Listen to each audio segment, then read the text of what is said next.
Okay, so just a quickie on my eclectic YouTube channel that jumps around all over the place and pretty much does everything they tell you not to do. This one's about driving in Mexico and specifically trying to help out with a few things that we experienced and I think might be of some assistance to others. And it introduces new AI better looking Tim to fill in the gaps where I don't have suitable images to use. First of all, a couple of caveats. What this isn't is some kind of hit piece. I've no intention of trying to perpetuate other people's perceptions of police corruption, etc., etc. I'm also going to work on the basis that if you're watching this, you probably already know the basics. Things like don't go and rent a brand new Jeep Wrangler and expect not to get pulled over.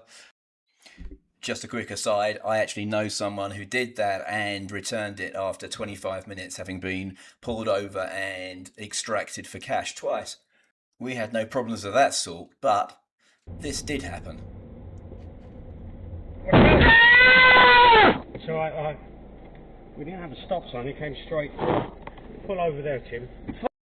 Okay, so hopefully I managed to mute that before the expletive, but yeah, that is a dude on a motorbike taking a trip over the hood of our car and whose dancing days I fear may be in jeopardy. Now, just to, in theory, clear up any suggestion that I was at fault or that I looked like perhaps I was turning right, this is the intersection in question. It's a one-way area with our right-of-way.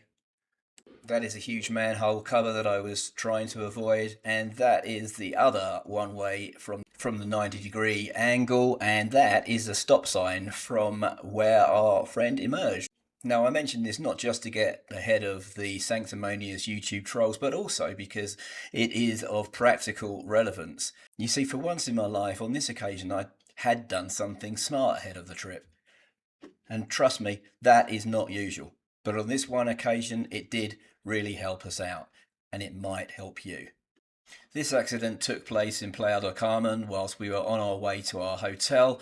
That wasn't meant to be our final destination, just a room for the night. Playa del Carmen is, of course, a tourist mecca.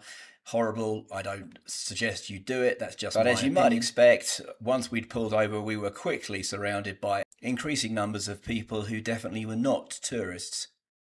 I'll start by saying straight away that they spoke better English than I spoke Spanish. However, it did become evident quickly that they might be trying to suggest a different sequence of events than was actually the case. Police and ambulance arrived quickly. As I say, the poor kid was certainly hurt. Nothing life-threatening, but still, obviously, he was the priority.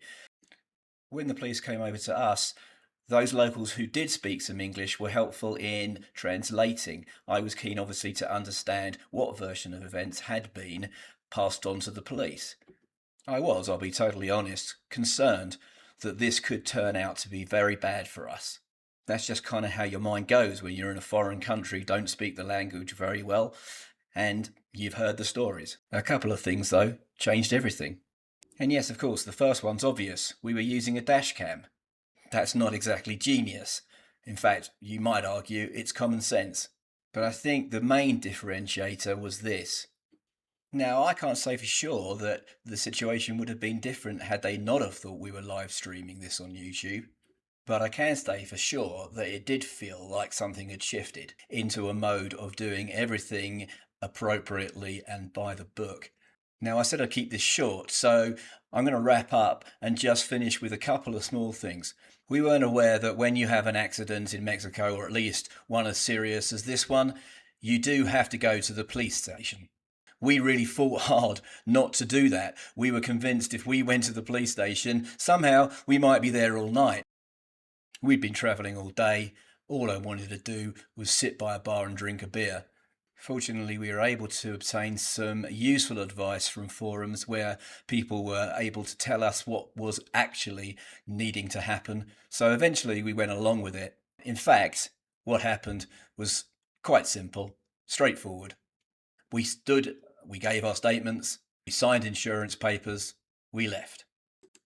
I don't know what became of the poor fellow that went over our hood. I do know the last time I saw him, he was in handcuffs. One last practical piece of note. You might be thinking that if you'd rented a car from Avis, if something like this happened, that you might be entitled to some help, that you might be entitled to a replacement rental car, because the police had to impound ours. I will tell you, our Avis rep made it very clear we would not be getting a replacement car because they are the ones that had incurred a loss. And our only option was to rent another car and pay for that one. I chose no. Okay, so there you are. I hope there may be something in that that's somewhat helpful. Obviously, this was our experience. It won't be everyone's. And I will say that I've driven in Mexico on a number of occasions. This is, in fact, the only time I have had any dealings with the police. So I think that may be a little overblown. There you go. Hopefully see you in the next one. Don't worry about liking and subscribing or any of that stuff. It does get dull, doesn't it?